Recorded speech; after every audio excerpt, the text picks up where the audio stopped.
تازہ ترین ویڈیوز کے لیے چینل کو سبسکرائب کر کے بیل آئیکن اور آل نوٹیفیکیشن پر کلک کریں تاکہ آپ کو ملے ہر اپڈیٹ سب سے پہلے۔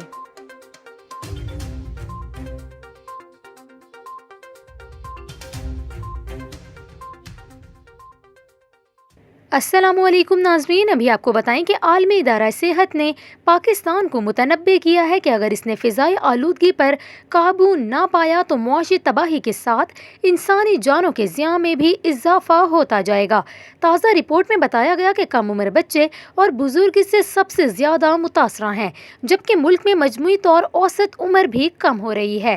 پاکستان فضائی آلودگی سے سب سے زیادہ شکار ممالک کی فہرست میں دوسرے نمبر پر کھڑا ہے، جہاں ہر 1 لاکھ میں فضائی آلودگی سے ہلاک ہونے والوں کی تعداد 200 ہے۔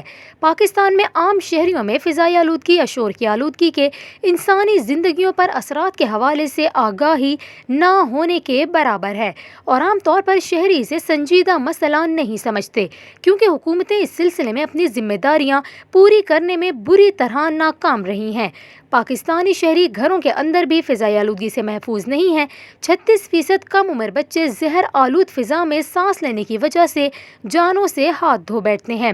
سال 2019 میں ناظرین آپ کو بتائیں کہ لاہور 235 پوائنٹس کے ساتھ سب سے زیادہ آلودہ ترین شہر تھا۔ کراچی 193 پوائنٹس کے ساتھ دوسرے نمبر پہ، جبکہ تیسرے نمبر پر 181 پوائنٹس کے ساتھ بھارتی دارالحکومت نئی دلی موجود تھا۔